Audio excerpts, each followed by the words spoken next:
Yes, people, what's going on? Welcome to Stretford, Paddock. This is Uncensored, and my mate Rory has joined me today. So it's Makola and Rory Uncensored. Rory, I've literally got no plan for this, so me and you could just have a chat like these like ain't even watching us. Well, I mean, that's perfect. And isn't that the best way to do it? I often look, I don't know if you'd agree with this, but I often find that the best podcasts, the things I most enjoy listening to, is when it's just sort of two people, or well, regardless of the amount of people, but it feels like they're having a conversation and they're kind enough to invite you into it. Yeah. So there is Yeah, no those are. scripts, there is no script, there's no real agenda. It's literally a conversation that you have an invite to. And that's exactly what the audience have got today. An audience with Makola and Rory. How you been anyway, Rory? Things are good, mate. Yeah, all okay actually. Yeah, I'm sort of massively enjoying football. Not this isn't Chelsea related, but if you're just watching the games, there's so many things that you can talk about with regards to football and make it a negative. The amount of money spent, the politics of football, the way that your team are playing, and you can get bogged down. Do you know what I've managed to do for at least the first three games this season? I've watched a lot of football and I've just loved it. Like I've really enjoyed the games. Generally, when my team aren't playing, when your team are playing, they're less enjoyable, aren't they? You're so invested, you're so desperate for a win. You don't care about the style of football, the standard of football. You just want to see your team win. Whereas I've watched some glorious games. It's been some sensational stuff already. I'm loving it.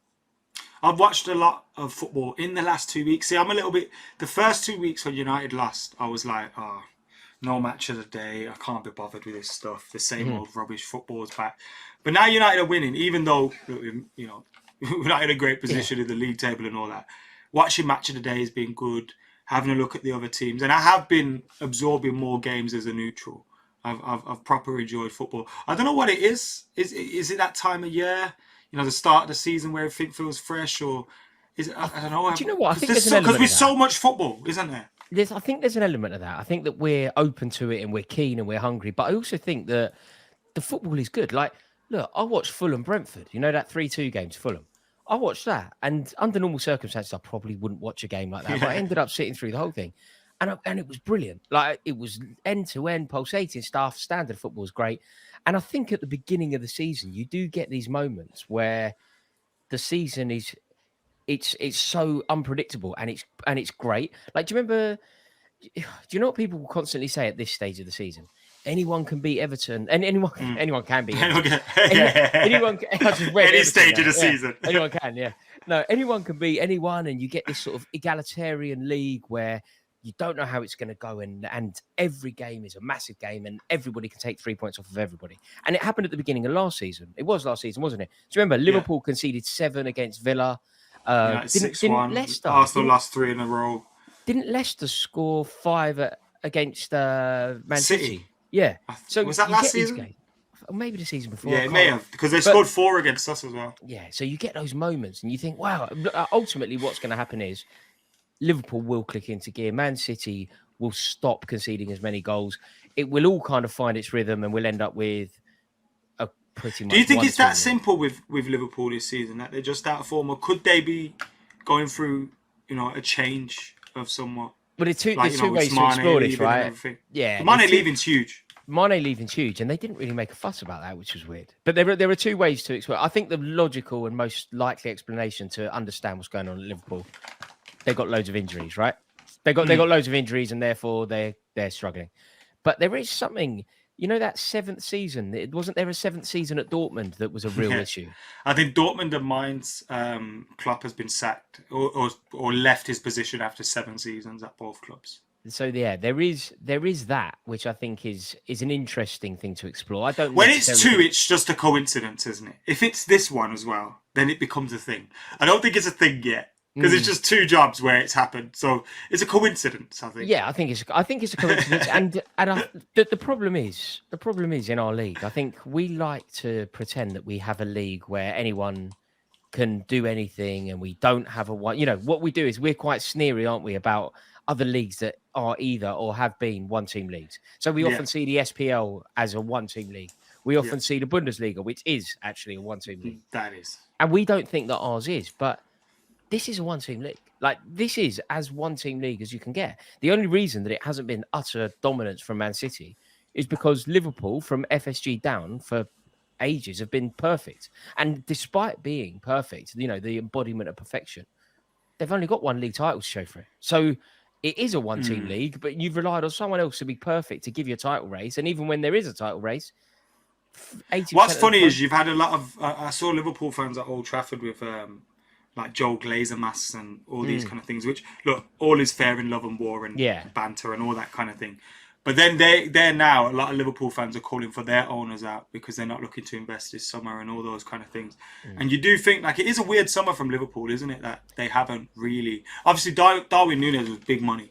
But outside of that, they haven't really. Look, what I can't understand, you know, when you just think about the midfield, to me, it's just such an easy fix in their midfield. Like, you're not never going to, right? But you're always going to struggle when your midfield is basically for ages, right? It's a father and son combination. You've got to remember, there's a geezer playing central midfield for Liverpool with who was playing Premier League football before his midfield partner was even born. So you've got a geezer who's a Premier League footballer playing football before his midfield partner has even been born.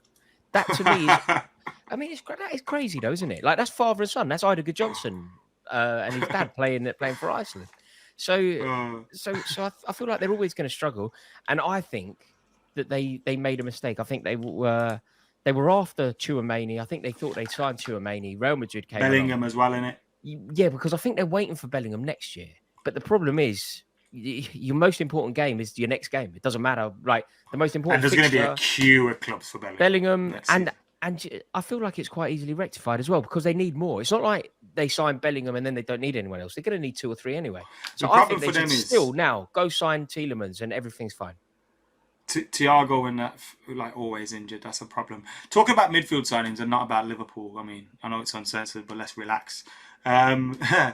Casemiro, yeah, I'm so excited to see him in a United shirt. You know, I know it was kind of a left field signing and it came out of the blue and all those kind of things that you associate with this signing. It's a lot of money as well, 60 million or whatever it is.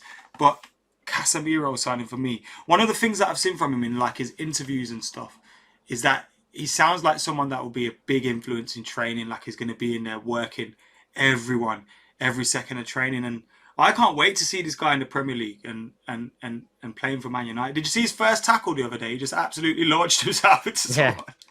Missed man and ball. Do you know what I thought was interesting about him as well? Do you know, obviously he didn't play against Liverpool, but I think his presence had an impact. Do you know what it reminded me of? You'll like this, Ad. In, it's a Godfather 2, isn't it? You know when, what's his name? When he's about to grass at the end. Not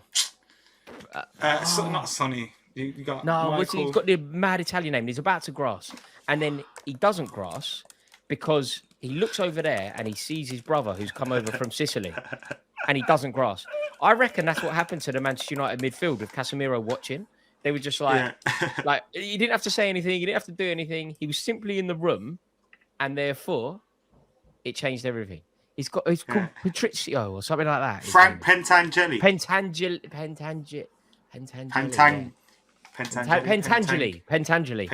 Yeah, Frank Pentangeli's about to grass. And he looks over there and his brother's just standing there. I reckon that's what happened to the Manchester United midfield. They looked over there and Casemiro was just standing there. And then they went, okay, we have to do things differently. Casemiro is the Godfather, basically.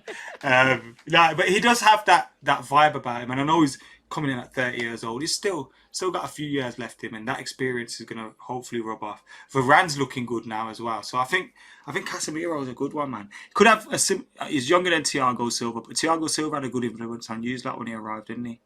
Yeah, absolutely. Look, there's 2 ways of looking at this signing. I think, generally speaking, it's a really good one, right? There's 2 ways of analysing how it goes, and I think we can use 2 players to explore it. It goes the way that it went when Chelsea signed Claude Makélélé from Real Madrid at the same age, or it goes the way that it went for Manchester United when they signed Bastian Schweinsteiger at the same age. It's one of the 2, and I think it's more likely was to be Schweinsteiger 30 when we signed him? No, I think so. About similar anyway. Schweinsteiger had a lot of injuries though, didn't he? Which didn't help him. Oh, what a guy Bastian Schweinsteiger was. The way Mourinho treated him was so sad. I remember he scored at Vicarage Road. Yeah, he scored. I think he scored against like Ipswich in the Cup or something like that as well. I remember he's definitely scored at Vicarage Road, and I remember being gutted because at the time I think we were, at least in my head, massively competing for titles. Mourinho proper wanted to kill him, man. Did he not like? Was Mourinho not having? It was weird. He had him training with the reserves and stuff like that. Yeah, yeah. Mate, you know what? Mourinho did. Was it Mourinho who did that? He did it to Florent Malouda. Just like Florent Malouda was so popular in the squad, popular with the fans, and I'm sure Mourinho was just like, "No, you're training with the kids now." Hey, what are you doing? What are you doing? What have you made of Mourinho, Roma? He seems I to love have him again. aged gracefully, hasn't he? Again. It's weird with Mourinho. When he went with Manchester United, I made my peace with it. I wasn't too fussed. But when he went to Tottenham, I was like, that's over. The love affair is over. I will never love that man again. I may never love again. Like, that's how much I felt betrayed. And now he's at Roma, and I've seen images of him drinking like macchiatos overlooking the Colosseum. And I was just like, oh my God, I love this man so much. Do you know a YouTube channel ad called it's called IFTV? I think it's Italian football TV. Yeah, I'm aware. Two American kids who run and one of the American lads called Marco, like really, really good YouTube channel. And he's a like charming bloke, sort of as New York, as Italian American as you can possibly get. And he started working. I'm unsure who it's with, but with somebody with significance.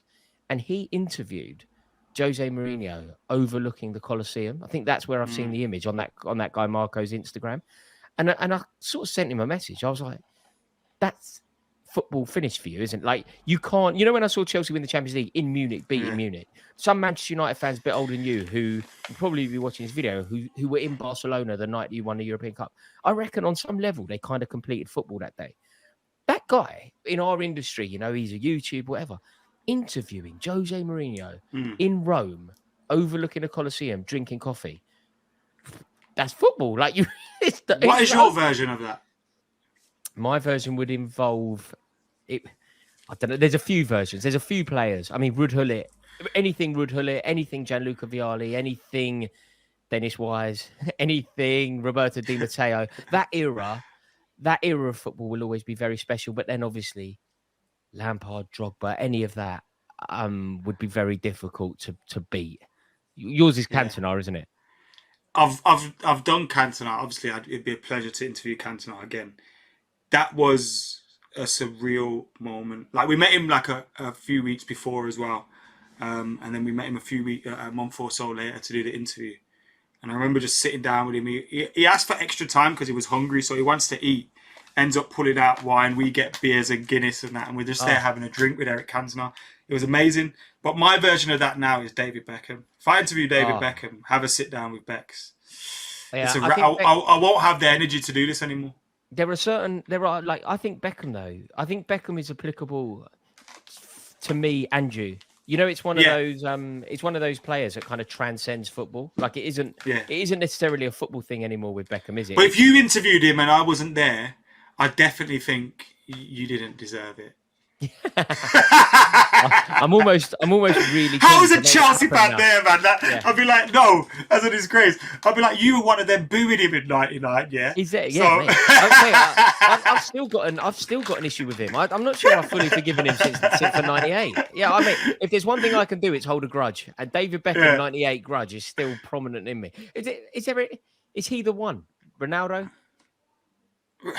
Ronaldo would obviously be great, and Sir Alex Ferguson. Obviously, I've kind of given up on ever, interviewed Sir Alex Ferguson on a serious basis. Obviously, you could probably catch him at like an event or something like that and get a minute or something with him. Exciting news, our friends over at Manscaped have just launched their 4th generation performance package, and that includes the Lawnmower 4.0. 4.0? That's right, the Lawnmower 4.0, which includes a 7,000 RPM motor to take care of your spuds when you need it most. Make sure you join 2 million men who trust Manscaped, and you can do that by going to manscaped.com and getting 20% off and free shipping using the code Paddock20. We've all had it where you're trying to trim downstairs, you've got a big date coming up, it's your Valentine's, it's the anniversary, you need to look spick and span down there. But what happens? You end up using your mum's hair scissors. You end up trying to do something weird, getting a blowtorch out of the shed, using an axe that your dad uses to chop wood for the fire. None of that's going to work. You're going to cut yourself. You're going to nick yourself. We've all been there, using the scissors to try and go around your balls like some sort of weird stencil. It's not going to work. You're going to nick them, and you're going to really regret ever trying to make it a DIY job. That's where Manscaped comes in. Look at this. This, quite simply put, is the greatest device in trimming your pubes that has ever existed. It's a lawnmower 4.0. It's got a 7,000 RPM motor, and the best thing about it is the anti-nick technology. You can see that there. Anti-nick technology, right? What that means is that you're not going to catch your spuds when you're trying to clean up in your trousers. Make sure you check out Manscaped. Again, it's not just this. They've got this, the crop reviver. This is what you put on. You're going straight out after work. It's in your work bag. Let me just nip to the toilet. Let me just freshen up. You got this bad boy, the crop preserver, straight out of the shower, pop it on. Deodorant for under the arms, crop preserver for under the garms. You know what I mean? You know what it is. And one of the best things about the Lawnmower 4.0 is that it's waterproof. So you can do it in the shower, you can do it over the sink, you can do it at a public pool if you really want to. You might get kicked out, but you can do it there. That's the thing. Shave your pubes out in the rain if you want to. If that's what your thing is, you've got some weird fetish where you get in your truck, you drive out to a hillside, get in the flatbed, wait for it to rain, trim your pubes. This thing isn't going to electrocute you, and you're fine to do that because that's your property. Or just do it in the shower like I do. It's fantastic, easy clear up, and you don't have to worry about it breaking. And not just does that mean, yes, I can do it in the shower, it also means it's easy to clean because you get in there, sometimes you get your little brush, trying to do it, trying to blow on it, get your little pubes out. No one wants that. Run it under the tap, it's clean, perfect to be stored away. So, you know what, your mum don't find it or your missus don't find it. Or she might use it, to be honest. So make sure you check out manscaped.com. Again, use the code Paddock20 at checkout for 20% off and free shipping. Thank you once again to Manscaped for sponsoring the podcast. Back to the show, lads. Is there anyone else that you kind of see iconic that you would love to meet? Ronaldo, R9. Yeah. I've met him. Which was surreal. Me and Sam Holmwood basically chased him down in Cannes. Got a picture of him. And the amazing thing was he was just smiley and happy and stuff. Because I don't think many people kind of recognised him there. Which is crazy. So we kind of stopped him there. But yeah, I think there'd be a language barrier. But if you could interview someone like him, Ronaldinho, like a cult hero would be like that. Zidane, innit? Zidane is another one. You know who I used to love? Patrick Kluivert. You know? Yeah, Kluivert. I used to love that guy. Do you know what? I love that team. You know that team that won the European Cup in '95 and should have retained it in '96? The Ajax team. Yeah, I love that team. Van der Sar and Mark Overmars, Bergkamp, Carnu. It was Littmanen. Larry Littmanen. Yeah, he went to Liverpool, didn't he, for a bit? Yeah, he wasn't. He didn't have that magic there, did he? It didn't work. No, it was a little bit like when Morientes went there. Do you know when Morientes? Yeah. Well? Fernando Morientes. Like yeah, it's a little bit like that. But no, that Ajax team, because do you know the untold story about them? They should have retained it. Like they got to the final the following year. Was it against Juve? Yeah, Conte Juve. That Conte team. That was a really good side. But look, you can't be calling people. You can't be putting any slurs out there. But put it this way, you know the game went to extra time. Juve were running a lot compared to a very, very fit Ajax team. And Mark Overmars spoke about it. And Mark Overmars was just a bit like, I don't know what was going on. They couldn't get the ball off us, and yet they were running more than chasing the ball is obviously a lot harder than looking after the ball. He's like, we were looking after the ball all game, and yet they were the ones who were running more than us, and we were fit. It just didn't make sense. And, it didn't make sense is the last thing I'll say on it. Overmars, the one thing I remember from him, remember when he scored at Old Trafford? Yeah. 1-0 win? Yeah. And I remember on the Sky coverage, he had a guy in a leather jacket. He looked like Alan Davis. Do you remember that? Yeah. I just visibly remember. Do you remember the Highbury Screamer? Yeah. Whenever someone used to score against Arsenal, she used to scream. Do you know where I wouldn't go? Do you know like the last place I'd go? And this is why the Sadio Mane move makes no sense to me. I wouldn't be going to the Bundesliga. I'd be going. My journey would go Premier League, Serie A. I might knock it on the head, but I might then have a year in Spain, and then I might knock it on the head. But if Nice wanted me, I'd go to Nice for a bit. Yeah. And then I would knock it on. Some places in France could tempt me. Paris couldn't. South of France, any of those. The wages could. South of France could be good, mate. So like, Yeah, imagine Nice or somewhere around there. That would be a nice way to live. Also, Beckham did it good, didn't he? Have you Milan, seen Marseille? Paris, Yeah, Madrid. Beckham only played for good. Manchester, LA. The one that really did it though, Fabregas. Fabregas literally has lived in Barcelona, London, and Monaco. and now Como. Como. He's literally only lived in like billionaire paradises. It's ridiculous. Did I imagine him playing for City? No, he played for Chelsea. Sorry. Fabregas. No, he lived in London. He played for Chelsea, didn't he? Yeah. I Yeah. don't know why. It was Lampard who went for Chelsea. City. Lampard went to City. Yeah, if we're doing Chelsea and City players, this is a great game. Okay, ready? Wayne Bridge, your turn. Oh, Chelsea and City. That's a hard game, yo. Lampard, we just said it. Lampard. David Rocastle, I think. Whoa. How about, I can't even verify that one. Sure. Yeah. This is a great game. City and Chelsea. Oh, I've got another one. I'm ready for you. Go on. Sean Wright Phillips. Oh, that is a good one. Sean Wright Phillips. Go on again. Great game. Think about various positions.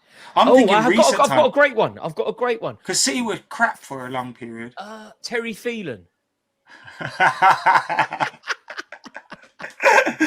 See, I was too young around that time. Terry Phelan. Do you know what I remember about Terry Phelan? Like my sort of favourite thing. We signed him for City, and I just thought that the song that we sung for him was so funny. We used to sing that. Oh, that Terry Phelan.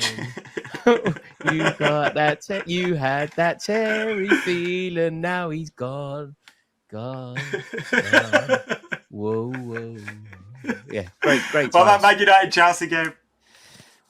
The Manchester United. Oh, there's loads. There's loads too many in it. Yeah. It Mark Hughes. See, drops first. Mark Hughes. That's a matter. Paul Parker. Oh, Ray Wilkins.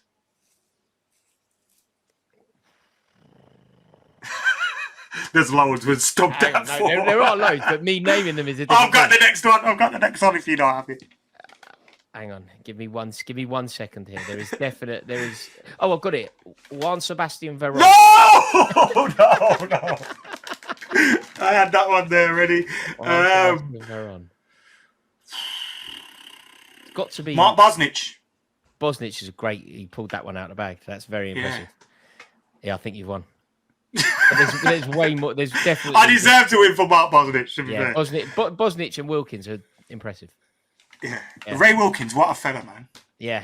Sadly missed, isn't it? There's not many great pundits on TalkSport, and I include you in that bracket. But Ray Wilkins was one of them. Yeah, no, Ray Wilkins. Do you know it's very rare in sort of football, particularly something as tribal as football, where everyone hates everyone and everyone has something to say about someone else or whatever. Ray Wilkins is one of the very few that is just universally loved, almost by everyone that's ever met him. He seems to be like completely enough. Did you ever meet him? I never really got. It's a surprise because he's on the circuit of like working in kind of the same circles, weren't he? Yeah, no, never. Our paths never crossed, sadly. But I would love to. I would love to have done, obviously. Yeah, what a player. Played in Italy as well. Where did he play? Milan. Yeah, he went to AC Milan. Yeah. He went to AC Milan. He was at QPR that year. Do you remember the year when QPR went down and he was just like, he's too good for you. Like he was about 40, but it's just like, what are you doing? He's far too good for you. There was a lot of back in the day. A lot more English players went to Italy, didn't they? Yeah, there was a period, wasn't there, where just sort of the export, effectively the Premier League or the First Division, what it was at the time, wasn't the place to be for the finances or whatever. So Mark Hughes went to Barcelona. Gary Lineker went to Barcelona. Didn't Kevin Keegan go to Hamburg and win a Ballon d'Or?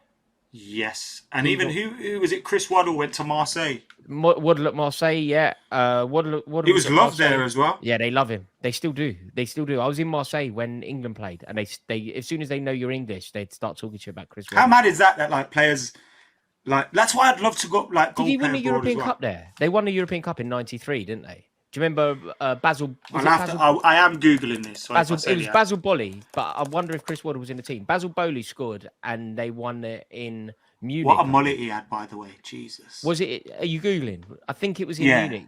The 93 Champions League final was in Munich, and Marseille won 1-0. He was a runner-up in 1990-91 with them. He didn't win it. He didn't win it a couple of years later. No. God, so that's he unfortunate, isn't it? He must have gone back to Sheffield Wednesday by then. Yeah, he was back at Sheffield Wednesday. Yeah. But no, that's a shame for him. But yeah, they do love him. But yeah, didn't Souness go? Souness went abroad, didn't he? Did he go to Juve? I think a lot. Souness managed in Turkey, right? He did that thing. He did that thing with the flag. He's a nutter. He's a nutter. Yeah, with the flag. Like, can you imagine if you were a Galatasaray fan, you would just love that, wouldn't you? You would just love it so much. Like, can you imagine? It's the equivalent of Jose Mourinho when he was Manchester United manager, getting the Manchester United crest on a flag and going onto the centre circle at Anfield and planting that flag. It's not like a bit, if not a bit worse, I was going to say, because like in England, if that happened, you'd have some strong reactions to it. But I don't think you'd fear for your life as much as you would in Turkey at that point. Do you know what I mean? Yeah. Like I think he had reason to fear for his life at that point. Yeah. Well, if they could have got on the pitch and but also wasn't the reaction to that so who did he do that against? Fenerbahce. I think it would have been Fenerbahce. Yeah. Wasn't there I may have got this wrong, and I may be confusing stories. Fenerbahce fan that like slept in the ground overnight before the next fixture, and then sprang out, did that with a flag, and he had like a knife on him and that. Oh, really? I don't know if that's true. Yeah, I love it as a story. Anyway, Fenerbahce fan hiding in the ground. But yeah, you are right. Do you know the only reason why somebody like Graham Souness perhaps wouldn't be scared? Because even if 25,000 people are after you, ultimately, if they get you, one person has to be ready to have a straightener with you. Yeah. Souness is so hard, isn't he? Like, he's gonna knock you out basically, and he knows that. Yeah. Was there a fan who did it? Have you found something? I'm kind of.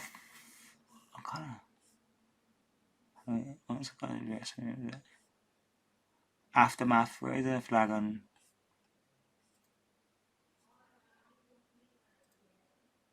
So yeah, indeed, a number of years after the Souness flag incident, a Fenerbahce fan nicknamed Rambo broke into Galatasaray Stadium on the eve of a derby and planted a flag of his own, toting a knife to ward off anyone who tried to remove it.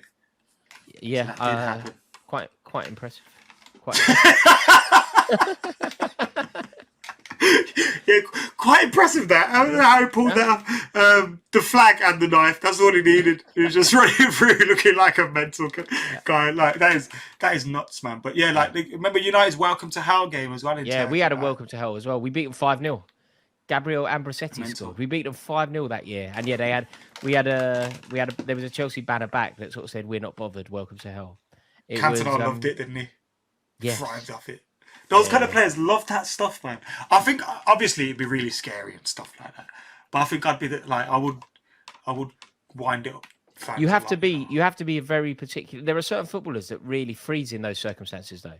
Like, one of the most gifted footballers I've ever seen, and would be very close to making a Chelsea dream team of mine, if not being in it, is Arjen Robben. Honestly, I've never known anything like it. Do you know? So talented. He couldn't deal with that hostility, though. Like, You've told me a story about him at Spurs. Can you tell that? Was it at Spurs? No, is it at Liverpool? When Jamie Carragher was going. He subbed him. The one where he subbed himself, basically. Yeah, we were playing at Anfield in a European Cup semi-final, and we were so reliant on Robben. They knew how reliant on Robben we were, and in the way that Manchester United or Real Madrid in the past have been reliant on Cristiano Ronaldo, players were targeting him, and Jamie Carragher went through him such a degree, where Arjen Robben was basically, after about 20 minutes, he basically just went, I'm done. Started going like that to the bench. And you're like, hang on a minute. You just want to be subbed here. You're not injured as such. You're not sort of out of the game. You're out of the game because they've got to you. And it's a tactic. Manchester United did it that year, didn't they? Do you remember that year with Jose Antonio Reyes? Gary Neville? Yeah. You know, it is a tactic. Him and Phil Neville, absolutely rattled. That's what people used to say, though, didn't they? Like, if you kick Arsenal, you win. Yeah, well, yeah, there was certainly a time, but you see, that's why I think Arsenal fans and Wenger as well. That's why he got so annoyed, and he has a point. You know, when they started having, do you remember when Eduardo got his leg broken? Yeah, it was against Birmingham. The reason why they were so annoyed by that, and the reason why Arsenal fans were so annoyed, because you had the Eduardo incident, you had the Aaron Ramsey incident. Wenger was like, I've been telling you about this for years. I've been telling you.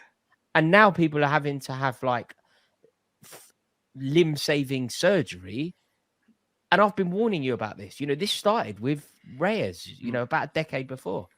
So yeah, but football is also a physical game, and Arjen Robben won't be remembered as one of the very best when he could be. He had the talent. He had the talent to be mentioned. I think I get what you mean. He won't be remembered as one of the. There's no Ballon d'Or. But he's still one of the best. Yeah, like he's still one of the best wingers of his era. And I think like he was great at Bayern Munich as well. I think. I think he's obviously less physical league. Do you know what? When you think about the pressure, though, you know he had a penalty. You know when Chelsea won the European Cup.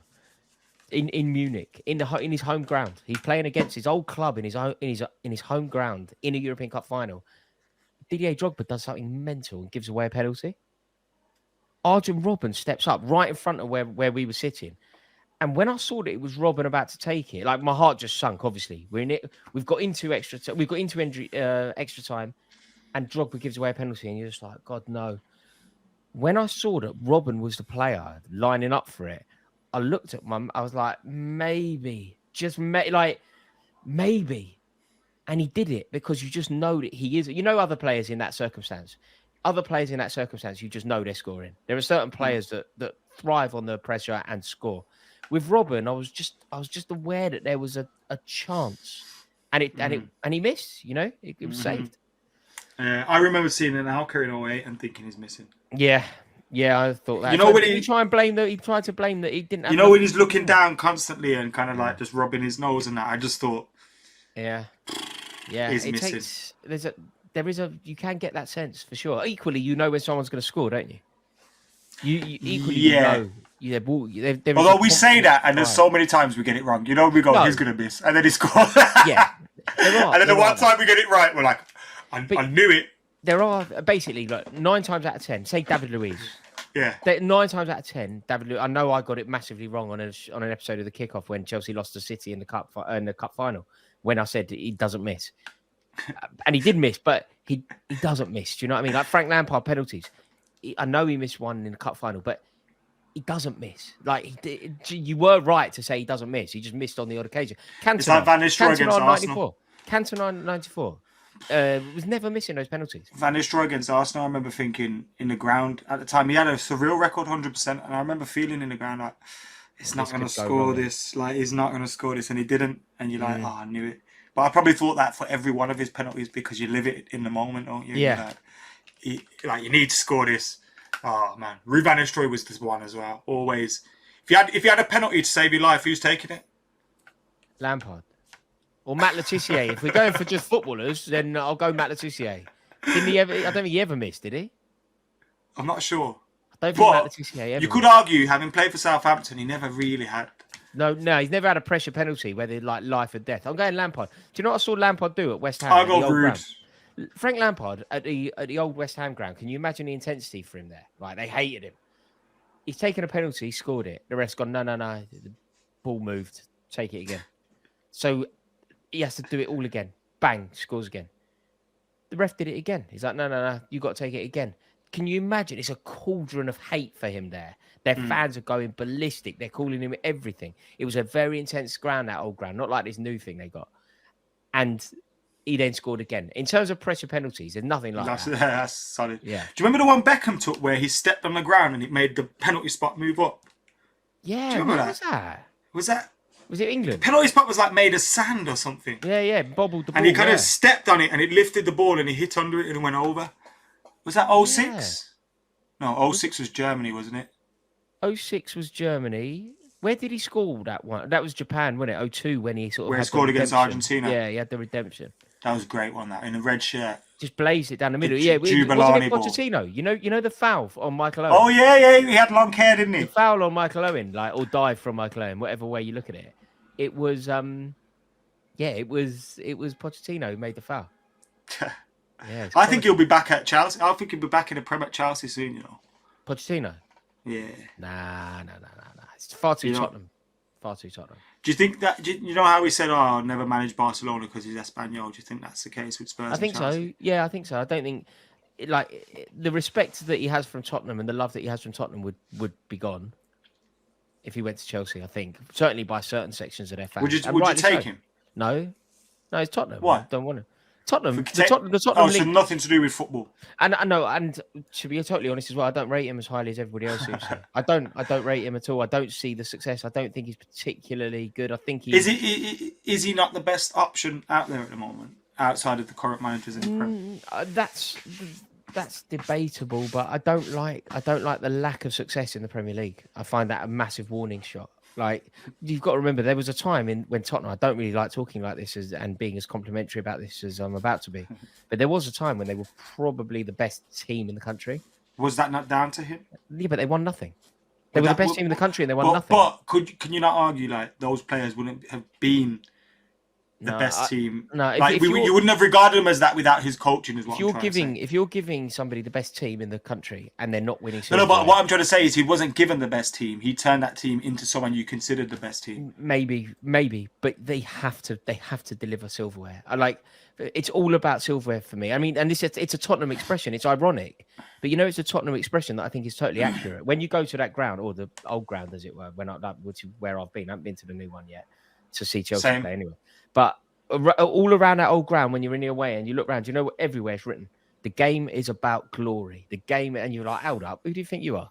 They even sing "Glory, Glory, Tottenham Hotspur." Yeah, the game is about glory, and I completely agree with it. It's a sentence I 100% wholeheartedly agree with.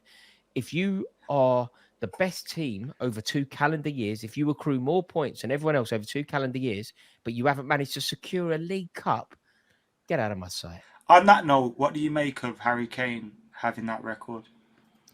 Yeah, I think Harry Kane's and people legacy... go equals no trophies. How do you think that affects his so let's say he retires and he's second in the list, or even first in the list. Would you consider him ahead of Shearer, Cole, if he hasn't got trophies and things like that? But he's Rooney, the Premier League all-time goal scorer, or his second. Let's say second. For this. No, not second. Not second. There's no prizes for second. I don't care about second. If he ends his career and becomes England and the Premier League's top ever goal scorer, but doesn't have any silverware, I think his legacy is safe. If he ends his career and doesn't, is that a wasted legacy though? Do you think he'll feel fulfilled as a footballer? No, I think as an individual he won't feel fulfilled, but I think that his legacy will be secure. If you break Alan Shearer's 260, a record you're invited everywhere, innit? Yeah, it's a record that I never thought would be broken either. I thought it was such a strong legacy that it would never be broken. So if he scores more than 260 goals, I feel like the legacy is secure. I'd also say if he does score more than 260 goals, it's almost impossible for him to do that and not win some silverware, surely. But it is possible. It is possible, but... There's talk of him signing a new contract at Spurs. Yes. Yeah, I mean, I think he's unlikely to... I think he's unlikely to leave now, although he could always do to Sheringham. Sheringham was 31 when he left and hadn't won anything, and then he went to you and didn't win anything that first year and ended up winning a treble. So there's no reason why Kane doesn't at some point leave. But I think they have to win something under Conte, don't they, Tottenham? They just have to. Law of averages. They'll win a cup or something, I think. Yeah, sure. That's like why when people talk about Newcastle potentially winning a trophy, I just think it's not as easy anymore to lift up them. Like City are dominating the League Cup and that. The big teams are taking that serious because the league's so hard to win now. You're almost left with no choice but to take that seriously. Anyway, the transfer window's nearly closed now. We'll wrap this up. Top 4 prediction. What is your prediction given the window is nearly done? But my prediction, just to caveat it, I'll tell you my prediction, but I just need to let you know it's one built on hope and loyalty and pride. Yeah, they're used to that with me. Yeah, don't worry. It's built on hope, loyalty, and pride. It's not built on facts. I think Man City win the league by 15 points. I think Tottenham finished second. I think Liverpool finished third. And I think Chelsea finished fourth. But really, I think Chelsea finished fifth. But I'm saying Chelsea finished fourth because that's how I have United to say it. fourth. No. Fair. He'll do really well, Ten Hag, to get you sort of improving on last year. And next year we'll judge Ten Hag. But fourth, I think we could finish fifth or sixth and still improve. It depends on what we do on the pitch and how much progression. And maybe, look, I'm not giving up on top four yet. It's too early in the season, and I think we will continue to improve under him. That has to be the goal. I'm going to be like you and be overly optimistic and say, yeah, I think City. Good shout on Spurs. There's a possibility they do go second. I think Arsenal are doing really well, but I do feel if they were to get an injury or two, they probably can't handle it as well as Spurs or Chelsea could. So I'll go City, Spurs, Liverpool. I think Chelsea will do it, but I'm going to say United. Love it. I love the blind loyalty. Anyway, guys, make sure you head over to Rory's YouTube channel. We'll put the link in the description below. Make sure you're giving him a subscribe. Anything else you got going on at the moment that you want to plug?